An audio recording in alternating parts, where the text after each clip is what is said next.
오늘 신학 정립은 마태복음 신학을 정립하도록 하겠습니다. 우선 오늘 우리가 이제 사복음서, 외다리 헬라복음서를 정립하는데 그 복음서, 사복음서에 관한부터 명확하게 여러분이 정립해 가지고 있어야 돼요. 복음서란 예수님의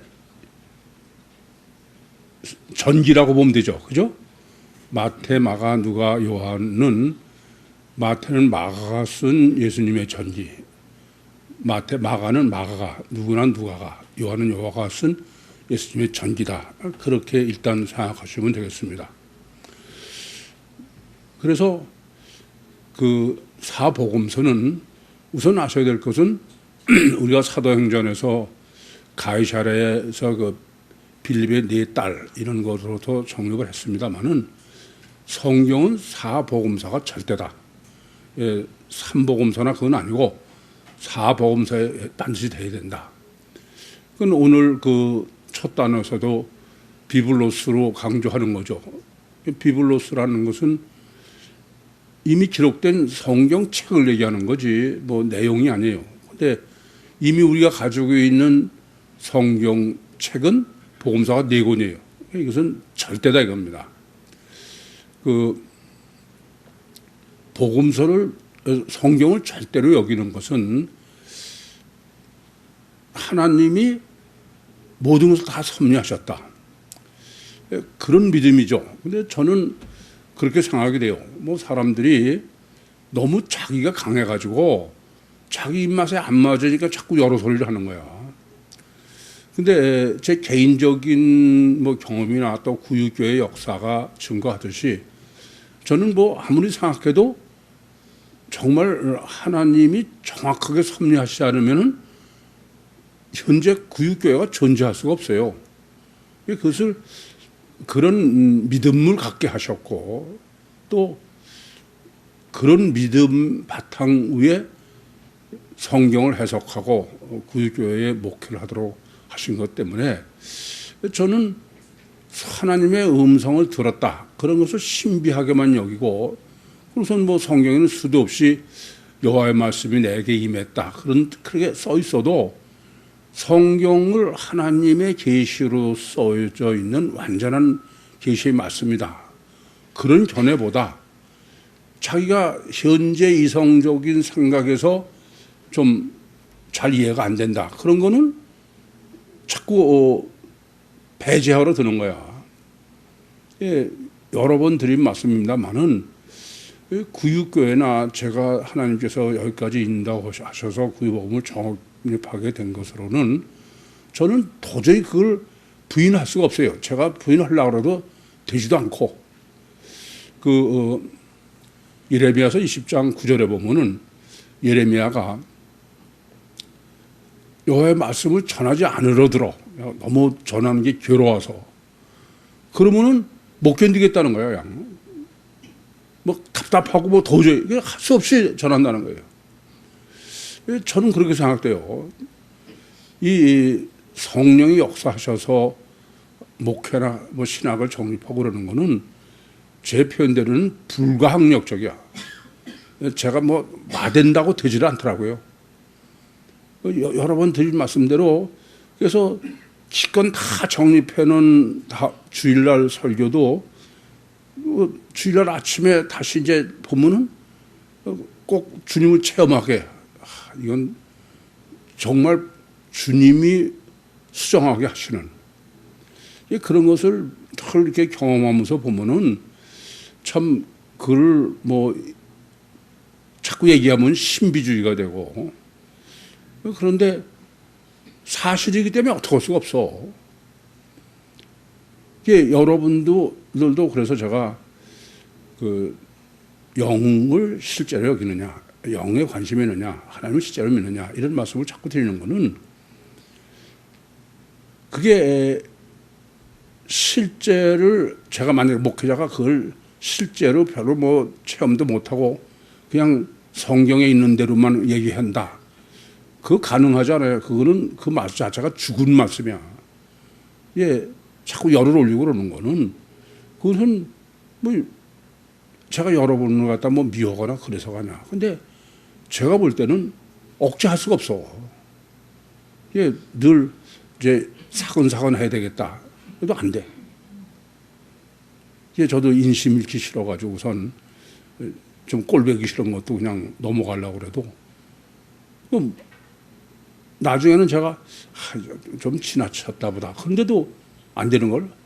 근데 제가 그렇게 그냥 참을성 없이 그러면은 빡빡 성질내고 그러는 사람이냐? 저는 그렇진 않아요. 우리 집사람한테 먼저 물어보세요. 1년에 제가 몇 번이나 화를 내나. 그런데 도저히 이건 어떻게 할 수가 없어. 그렇게 보면은 이 오늘 첫 단어가 비블로스, 성경책, 이 굉장히 충격적이에요. 우리는 의례 성경이다 그러면은 내용이죠. 근데 이건 내용의 문제가 아니야. 기록되어 있는 성경책이 절대다 이런 얘기입니다. 예, 그렇게 보면은 사복음서가 절대일 수밖에 없죠. 그래서 우선 우리는 사복음서가 절대다. 그런 믿음부터 확실해야 돼. 이제 우리는 더 말할 거 없이 외다리 헬라복음서만 정립하니까 사복음서만 하는 거 아니에요? 그러니까 이거에 대한 것은 우리가 확실한 믿음을 가지고 있어야 된다.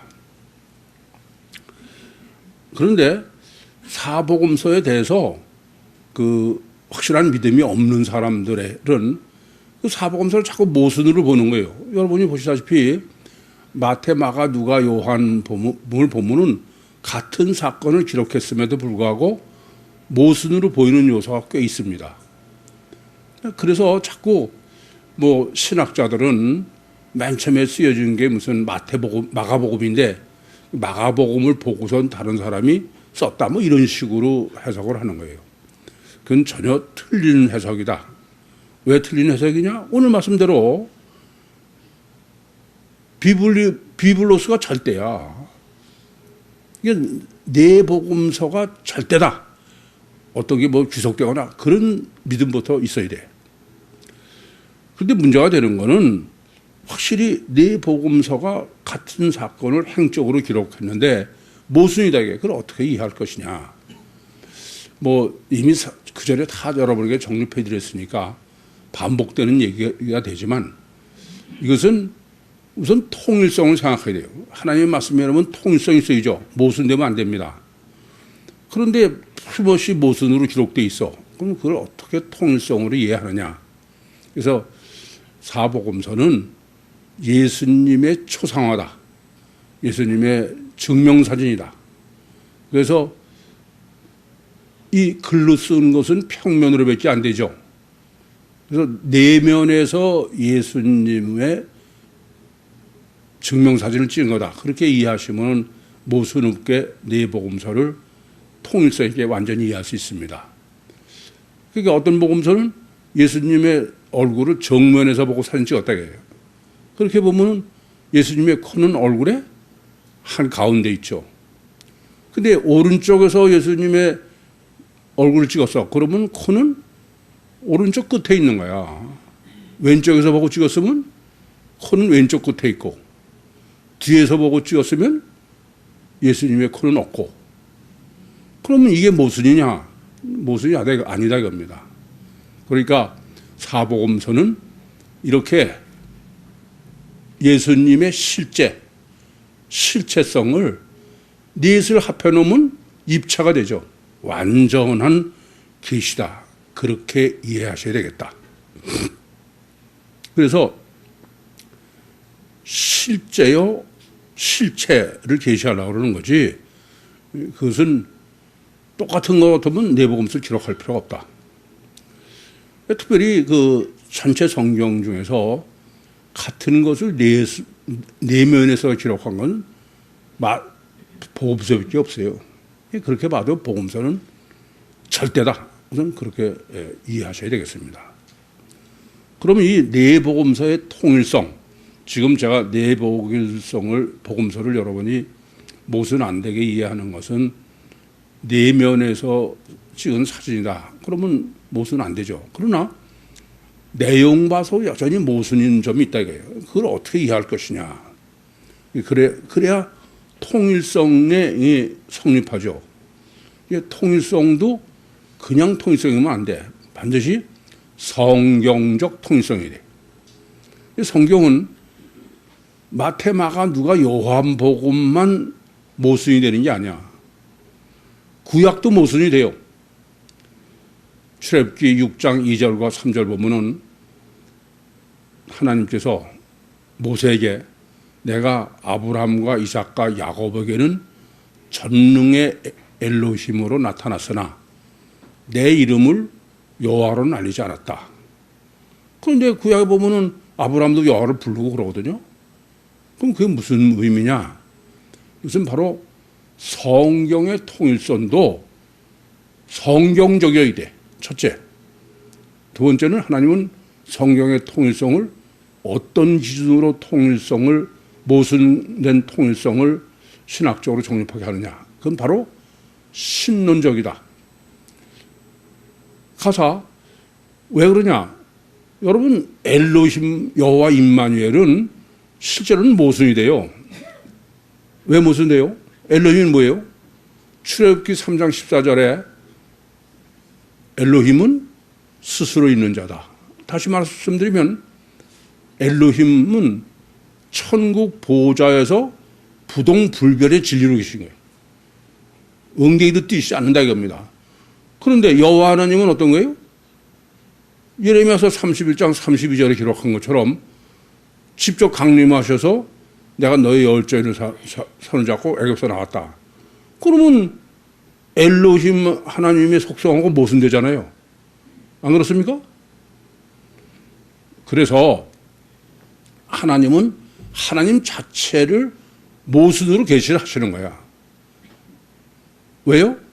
지금 사복음서를 모순이지만은 내면에서 하는 게 어떻게 하려고 그러냐면은 입체의 실제성 때문에. 마찬가지로 하나님도 원래는 부동불변의 천국에 계시고 전능하시기 때문에 천국에서 뭐 움직이지 않고도 실제로 강림하신 사람 다 하실 수 있어. 근데 왜 그렇게 하시느냐? 아니 실제로 여호와가 이 땅에 강림하셨어. 그러나 강림하신 지 보여요? 그건 성경만의 얘기야. 그래서 그것은 하나님이 바로 인간이 실제로 하게 하려고. 그러나 똑같이 성육신하신 신인 메시아를 내면에서 한 것도 실제로 알기 위해서는 바로 성경적인 통일성의 모순의 분류, 그건 신론적이어야 된다. 그래서 네 복음서의 통일성도 신론적 기준으로 통일성을 정립해야 돼. 여러분은 우린 지금 네 복음서를 처음 시작하는 것으로 하지만 이미 과거에 다 30년 동안 정립해서 너무 잘 아시는 얘기예요. 그래서 네 복음서는 신론적으로 하면은 어떤 기준으로 분류하고 해야 모순이 안 되냐면은 엘로힘 성경, 여호와 성경, 임마누엘 성경이다. 그래서 엘로힘 성경은 그 기준을 뭐로 하느냐? 그것을 변화산으로 한다. 변화산 전과 후로. 마태복음 16장 13절부터 20절에 보시면은 예수님께서 가이사랴 빌립보 지방을 지나가시다가 제자들에게 사람들이 날 누구라고 그러더냐? 그랬더니 선지자 중에 하나라고 한다. 제자들에게 너희 날 누구라고 하냐고. 그랬더니 베드로가 주는 그러시듯이요 살아계신 하나님의 아들이시라고 한다. 그랬더니 주님께서 이걸 네가 한 게 아니고 하늘에 계신 내 아버지가 하신 것이다. 다시 말씀드리면 여기까지 쭉 주님이 메시아임을 엘로힘적으로 계시해 오셨는데 실제로 하려면 성령의 역사 없이는 안 된다. 그러시면서 제가 왜 등산 믿으라고 그러냐. 바로 17절이 변화산 사건이에요. 그렇죠? 그런데 마태복음 16장 21절 바로 그 이 반석에 내 계율을 세우신다. 그러고선 바로 그 다음 21절에 어떻게 기록하느냐면은 비로소 주님께서 예루살렘에 올라가셔서 십자가에 죽으시고 제3일에 부활할 것을 그때서야 비로소 가르치셨다고 해요. 그 말은 이제 이중체인 신인 메시아를 등산 믿음, 표적의 등산 믿음으로 메시아로 믿었냐? 그럼 이제는 부인해야 돼. 이중체이기 때문에 육체를. 그래서 변화산에서의 주님은 모세와 엘리야와 함께 대화하는 대화가 장차 예루살렘에서 죽으실 걸 얘기를 하는 거야. 그때부터는 이제 하산 믿음이다. 그래서 복음서를 정립하는 데 있어서도 엘로힘 여호와 임마누엘 복음서를 정립하는 것에 중요한 것은 해석은 그냥 똑같이 해서 드린 게 아니에요. 변화산 저는 그걸 등산 믿음이라고 그러죠. 엘로힘이고 변화산 이후는 하산 믿음이에요. 여호와다. 그런데 마태복음은 28장 중에 변화산인 17장에서 그러니까 28장의 중간이면 14장이죠. 보다 더 치우쳐 있어요. 등산 쪽에. 그래서 제가 엘로힘 성령이다. 마가복음은 16장 중에 변화산이 9장에 있습니다. 그래 16장의 반이면은 8장인데 9장에 있는 것은 엘로힘이 등산이 더 길다. 그래서 엘로힘 성경이다. 반대로 누가복음은 변화산이 24장 중에 9장에 있어요. 그러니까 등산보다 하산이 더 길죠. 그래서 그 여호와의 복음이다. 물론 오늘 주님의 족보로도 엘로힘이 아니라 여호와라는 걸 알 수 있죠. 마태복음의 주님의 족보는 엘로힘 쪽으로 위서부터 내려오는 거고 누가복음은 밑에서 하나님을 찾아가는 거고 여호와 쪽이죠. 그런데 요한복음은 변화산이 없어요. 그래서 그건 임마누엘이다. 무슨 말씀이냐면 등산하고 하산이 다 끝난 다음에 그래서 요한복음은 임마누엘 원이다. 이렇게 통일성도 성경적이어야지 무슨 뭐 어느 신학자가 어떻게 했다 그런 건 안 돼요. 오늘 강조법도 철저하게 성경적이어야 돼. 비블로스. 그래서 우리는 성경으로 돌아가자 하는 것처럼 뭐 이전에도 이미 여러 말씀드려서 저는 제가 성경적으로 모순되게 한다 그러면 살아남을 길이 없어. 아무도 안 한 짓을 하는데 뭐 제멋대로 됩니까? 그러니까 여러분도 마찬가지야. 오직 성경대로. 그래서 이제 마태복음의 신학이 우리가 오늘 정립해야 될 문제인데 그러면 이렇게 네 복음서를 엘로힘 복음, 여호와의 복음, 임마누엘 복음이면 마태복음은 당연히 엘로힘 복음이니까 구약으로 하면 창세기죠. 아까도 말씀드렸지만 출애굽기 6장 2절 3절에 내가 아브라함과 이삭과 야곱에게는 전능의 엘로힘으로는 나타났으나 내 이름을 여호와로 알리지 않았다. 그 말씀은 창세기는 엘로힘 성경책이다. 그리고 출애굽기부터는 여호와의 성경책이다. 그런 분류이기 때문에 무슨 뭐 마태복음이 엘로힘 복음이고 또 성경이고 창세기가 엘로힘인 건 마찬가지예요. 하나님이 이걸 그냥 우연히 해놓으신 게 아니에요. 그게 중요한 게 요한복음 1장 1절부터 3절이라고 그랬어요. 요한복음도 주님의 탄생을 기록한 게 1장 1절부터 3절인데 주님의 탄생을 요한복음은 영적 복음이니까 육신에 대한 기록이 아니죠. 영에 대한 기록이야. 그러니까 태초에 말씀이 계시니라 이 말씀이 하나님과 함께 계시니 이 말씀은 곧 하나님이시니라. 그가 태초에 하나님과 함께 계셨고 그러니까 주님이 영의 주님은 태초부터 하나님과 함께 계셨고 그분이 지금 오신 거다 이게. 그래서 어떤 것도 그가 없이는 된 것이 없다. 그러니까 모든 창조를 주님의 탄생과 병행해서 계시한 게 요한복음 1장 1절부터 3절이다. 그렇기 때문에 내복음서에 모순 없는 마태복음의 주님의 탄생의 계시를 신학적으로 정립하는 것은 창세기의 천지창조의 신학과 반드시 일체이래. 모순되면 안 된다고 합니다. 당연히 그래요. 왜냐하면 천지창조의 목적이 뭐예요?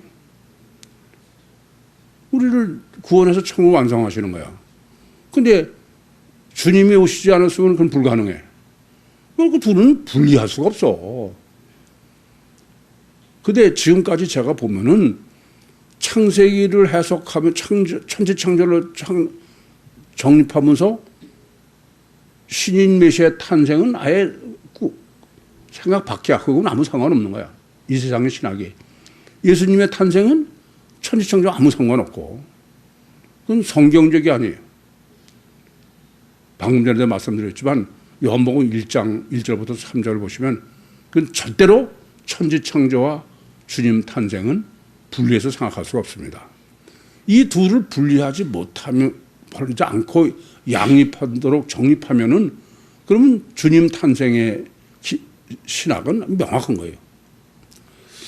그래서 이렇게 그 천지창조와 주님 탄생인 마태복음을 병행해서 정립해야 되는 게 그게 주님 마태복음의 주님 탄생의 신학의 올바른 정립이다. 근데 이게 또 하나 놀라는 건요. 창세기 49장 16절부터 18절에 보면은 16절부터 18절은 메시아 대망이죠. 그렇죠?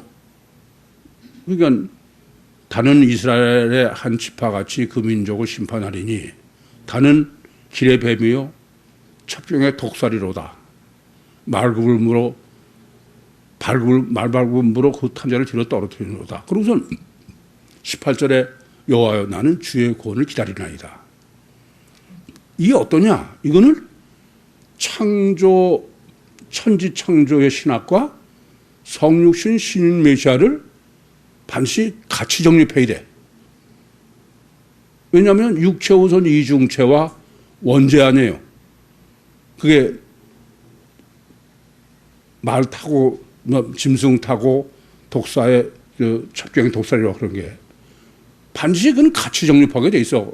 당연한 거죠. 왜냐하면은 천지창조를 하나님이 하신 목적을 이루려면은 신인 메시아의 구원이 아니면 이루어질 수 없으니까. 그렇게 보시면은 이제 마태복음 1장을 창세기와 병행해서 정립하는 것은 필연적이고 당연한 거예요. 그래서 우선 성육신하신 신인 메시아의 탄생, 마태복음 1장 전체, 그건 어떻게 해석해야 되냐면은 7일 창조의 설계도 그대로 병행시켜야 된다 이겁니다.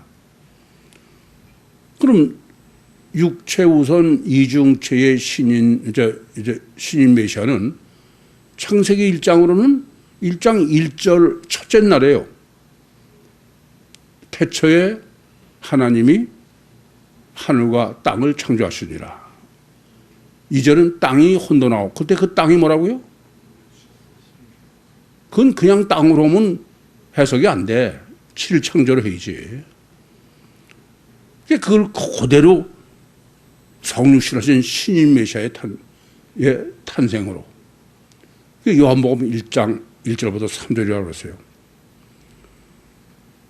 그것은 오늘 이 마태복음 지금 1장 1절부터 25절까지가 주님 탄생인데 이 주님 탄생이 오늘 본문이 중요한 거는 육체우선 이중체의 겉사람은 뱁새고 주체는 바로 하나님이다. 그것을 1절부터 6절에서는 다윗의 자손으로 아브라함의 자손으로 다윗 왕이다 그랬어요. 그건 뭐 설교에서 정리되니까 더 자세히 말씀드리지 않겠습니다. 그러니까 첫째 마태복음 1장의 신학은 뭘 정립하는 거냐면 가장 중요한 거는 성육신하신 이중체의 신인 메시아의 정체. 이건 절대야. 요한복음 17장 3절의 기록처럼 영생은 곧 유일하신 참 하나님과 그의 보내신 자 예수 그리스도를 아는 것이에요. 그건 유일하신 참 하나님은 구약의 얘기고 예수 그리스도는 이중체니까. 마태복음은 가장 성육신하신 신인 메시아의 정체를 정확하게 정립한 것이다. 그 다음에 이제 마태복음 1장 18절부터 21절은 이스라엘의 죄예요. 마태복음이 주님이 이 땅에 오신 건 왜 오셨냐면 자기 백성을 저희 죄에서 구원하시러. 이게 마태복음 1장 1절부터 18절부터 21절의 내용이에요. 그렇죠? 처녀가 잉태의 아들을 낳았는데 잉태한 건 처녀가 잉태한 거다. 근데 왜 이 땅에 이름을 예수라고 하는 거? 왜 예수로 하냐면은 자기 백성을 저희 죄에서 구원한다고 해요. 그러면 이때 자기 백성이라는 건 이스라엘이에요. 하나님의 백성입니다. 근데 유대인이나 이스라엘 사람들은 하나님의 백성은 마치 죄가 없는 사람인 것처럼 자범죄밖에 없는 것처럼 생각하는 거야. 근데 그것은 원죄다. 아니 이미 정립해드린 것처럼 사람이 마태복음 1장 1절부터 17절까지의 누가 누구를 낳다를 계속하는 것은 성육신하신 신인 메시아만이 아니야. 중간에 아브라함이 이삭을 낳고 이삭도 낳고 해요. 그냥 기노마이야. 그러면 그들도 다 같은 거야. 육체 우선 이중체다. 인간이 다. 성육신하신 신인 메시아만 아니라. 그래야 다윗도 아직 메시아가 아니잖아요. 이해되십니까? 육체 우선 이중체다 이러는 겁니다. 그러면 죄가 어떤 죄냐? 육체 우선 이중체의 원죄다게요. 그것은 인간이 육체 우선 이중체고 주체가 안에 영이고 육이 뱁새면은 필연적으로 원죄를 범할 수밖에 없다. 그거는 사도행전에서 정립해드렸죠. 그런 사람에게 영은 아무리 하나님이 설득하고 그래도 그건 관념이지 실제가 아니다 그랬습니다. 그것을 더 명확하게 생각할 수 있는 것은 여전히 창세기 49장 18절과 16절에서 18절이에요. 왜냐하면 육체 우선 이중체고 다는 첩경의 독살이로다. 원죄라고 그랬죠? 원죄입니다. 오늘 본문도 마찬가지예요. 6절부터 11절은 바로 원죄 신학이야. 그러니까 먼저 1절부터 6절이 성육신하신 신인 메시아는 창세기 1장으로 오면은 육체 우선 이중체 인간이죠. 그래서 육체 우선 이중체 인간은 창세기 3장에 원죄가 필연이에요. 원죄 필연론을 정립해야 돼. 아시겠습니까? 그게 이제 마태복음 1장 18절이고 21절이고. 그럼 원죄에서 구원은 반드시 뭐로밖에 구원할 수밖에 없어요? 임마누엘인 거야. 그게 마태복음 1장 22절에서 25절이에요. 마태복음 1장의 구조를 완전히 파악하고 있어야 돼. 이후에 코의할 때도 여러분 그래야 헤매지 않지. 그래서 이렇게 원죄의 구원은 창세기는 2장, 창세기 1장과 2장은 사람 창조죠. 창세기 3장이 원죄예요. 그렇죠? 그러니까 육체 우선 이중체는 원죄는 필연이고. 그런데 원죄에서 구원은 뭐냐? 창세기로는 창세기 3장 22절에서 24절에 생명과를 먹는 거야. 그 생명과의 길을 막은 것은 생명과를 먹고 영생할게 하노라. 그래서 못 먹게 한 거예요.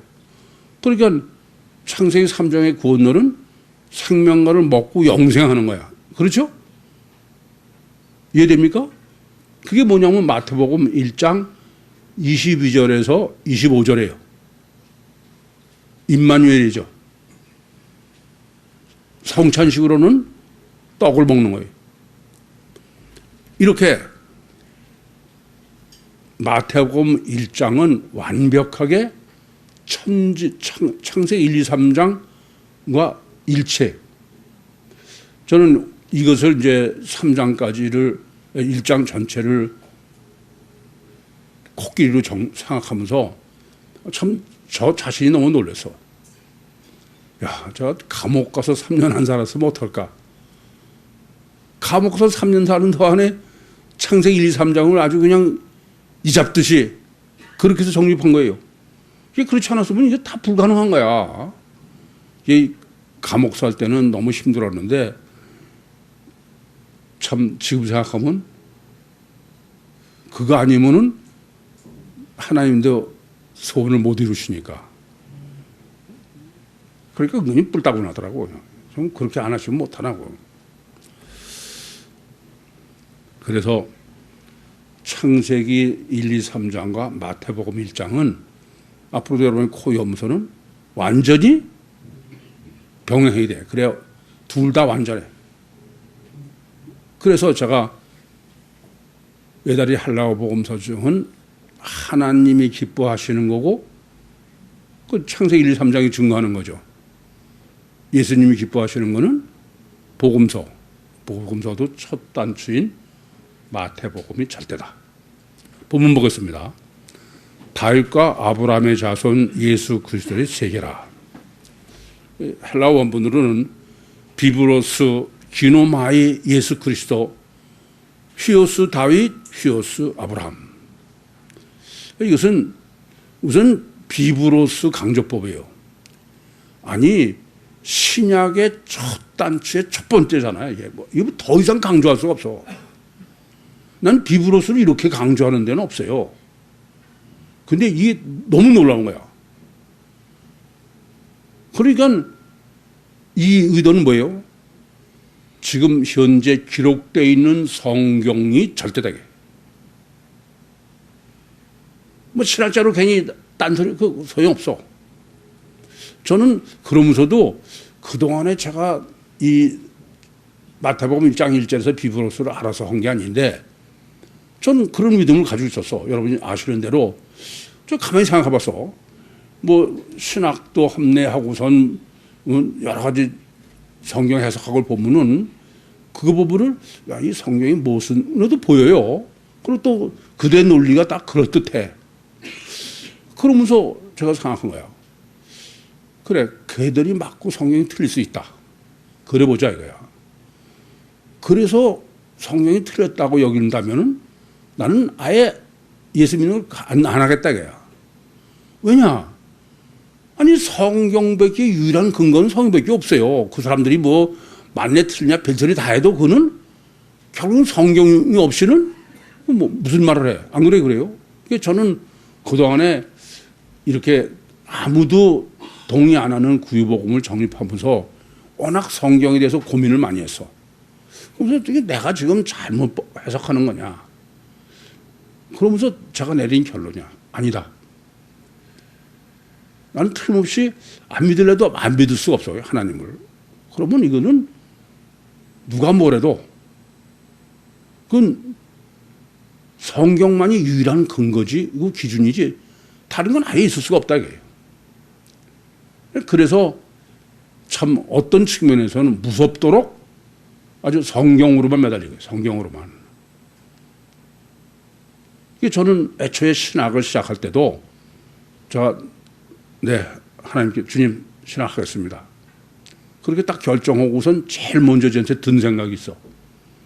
뭐냐면 그래 이제부터는 난 평생 요 66권과만 씨름한다. 그러면 이 성경을 나보다도 더 잘하는 사람이 있다. 그건 내 자존심이 허락하지 않는다. 그래서 성경만 매달렸어. 그런데 목사들은요. 목사가 신학 안 하고서 목사하는 사람은 없잖아요. 신학한 사람 되게 웃겨. 뭐 꽤 그렇듯하다가도 뭐 성경이야 뭐 해석 나름이고 이래 대부분.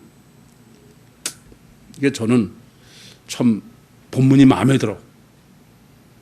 비브로스. 내용이란 얘기가 아니야. 지금 우리가 가지고 있는 성경책.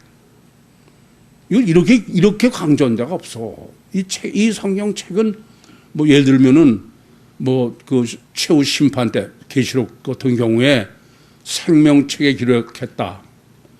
그랬을 때 비브로스예요. 그런 거지. 다른 거는 전부 그라페나 또는 로고스는 내용을 가지고 얘기하는 거지 성경책을 얘기하는 데는 강조하는 데는 없습니다. 그렇게 보면 본문의 1장 1절 첫 번째 비브로스 강조는 저한테는 정말 아주 그냥 구세주야, 구세주.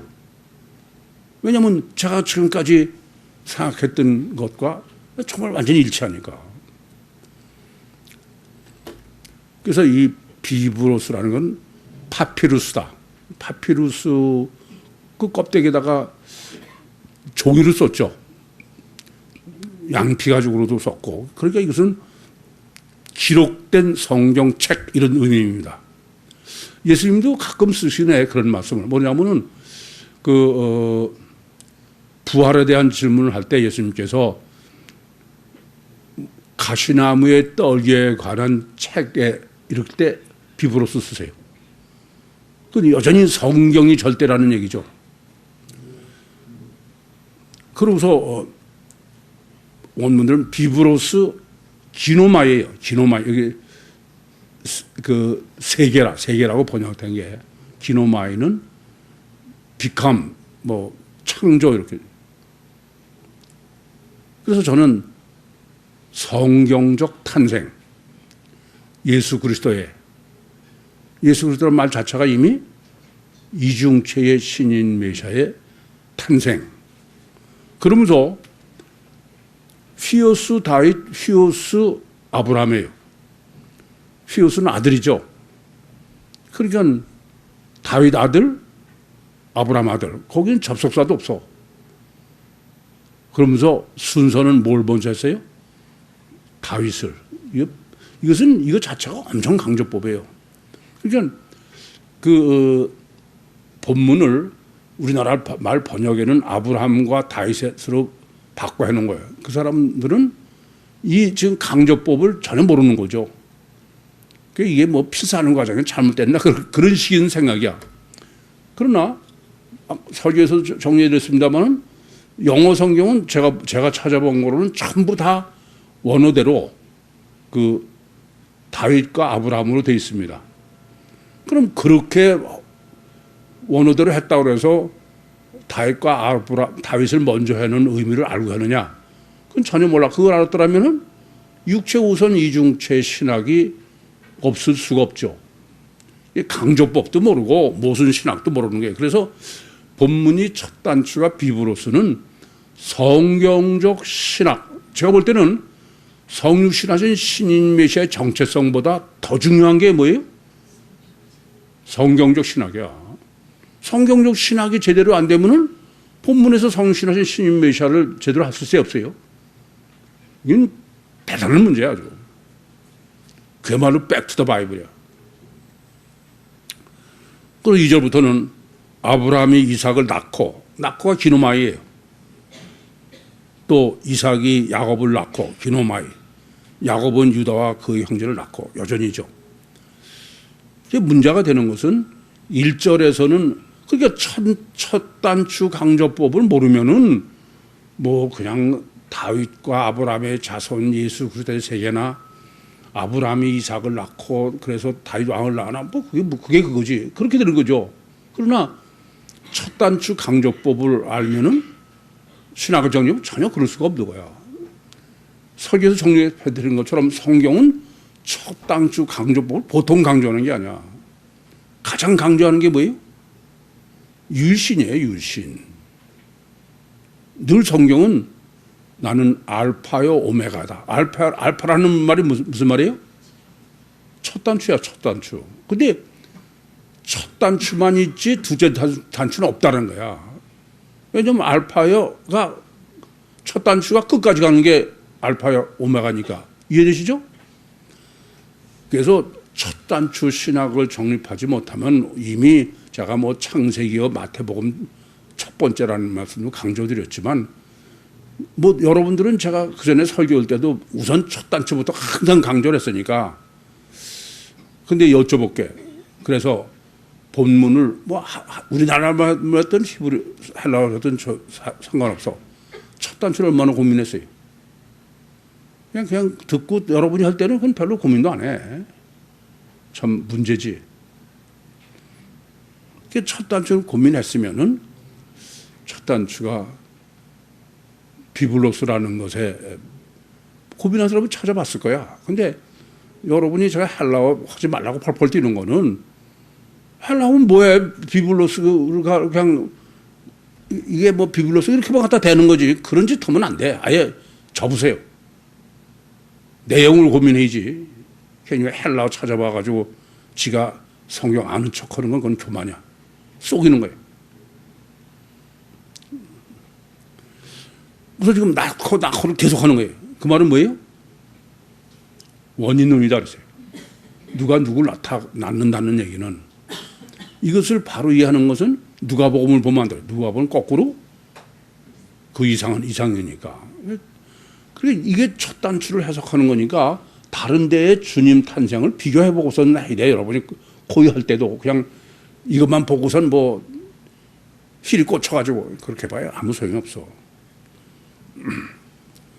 그리고 이제 유다와 그 형제를 낳았다. 무슨 말씀이냐면 유다와 그 형제는 이스라엘 12지파죠. 근데 12지파 중에 메시아의 계열은 유다죠. 나머지는 아니다 그런 얘기입니다. 뭐 다음에 정리할 문제입니다만은 마태복음 4장서부터 쭉 이어오는 성경적 족보는 뭘로 향해? 메시아로 향해.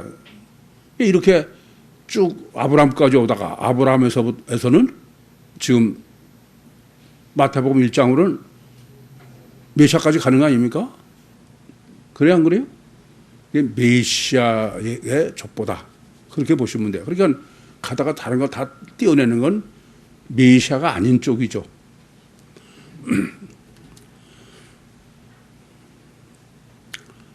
유다는 다말에게서 베레스와 세라를 낳고 베레스는 헤스론을 낳고 헤스론은 람을 낳고 유다가 다말에서 베레스를 낳았다. 다말의 유다의 뭐예요? 며느리예요. 참 일부러 쓰는 거야 그걸. 그 강조법을 생각하셔야 돼. 그 말은 뭐냐 하면은 우선 우리가 본문에서 말하는 것은 성육신하신 신임 메시아의 이중체의 육체는 하나님이 아니다 이거야. 피가 깨끗한 거 아니다 이거야. 미친 소리 하지 말라. 그러니까 마태복음 1장 1절부터 6절까지만 정립했어도 세상에 피복음은 없어. 이게 제가 본 마태복음 1장 1절부터 6절은요 성경 전체야. 이것을 성육신하신 신임 메시아를 여기처럼 완벽하게 정립한 데가 없어. 설교 정립하지만 다른 데는 부분적으로만 돼 있지 전혀 안 돼 있어요. 그리고 여기서 정립하지 않으면은 처녀 잉태도 정확하게 알 수 없어. 그리고 이제 유다는 다말에게서 베레스와 세라를 낳았다. 쌍둥이죠. 쌍둥이 중에서도 메시아는 베레스지 세라는 아니다. 람은 아비나답을 낳고 아비나답은 나손을 낳고 나손은 살몬을 낳고 살몬은 라합에게서 보아스를 낳고 그러니까 라합도 이방인이죠. 기생이 성경으로는 여리고에 있는 예수 메시아의 육적인 육체 우선 쪽은 좀 여자를 표현하고 그것은 무슨 피가 깨끗하다거나 보혈이라는 얘기는 전혀 불가능한 거예요. 뭐 사마리아 사람이나 마찬가지지 뭘. 오벳을 낳고 오벳은 이새를 낳고 이새는 다윗 왕을 낳으니라. 아니 다윗을 낳지 다윗 왕을 낳은 게 아니잖아요. 이건 설교에서도 이미 정립해드려서 이건 왜냐하면 첫째는 다윗과 아브라함의 자손 예수 그리스도의 세계예요. 다윗 왕으로 지금 낳았다는 것은 예수 그리스도죠. 이중체인 신인 메시아. 마리아가 잉태한 예수는 뭐라고? 육체 우선 이중체의 다윗 왕인 거예요. 다윗은 사실은 그냥 아기로 나서 나중에 왕이 됐잖아. 그럼 왕으로 하려면 그것은 시간을 초월한 영일 수밖에 없죠. 그래서 설교에서 정리해 드린 것처럼 본문의 해석은 정말 성경 해석의 신학이 아주 절대야.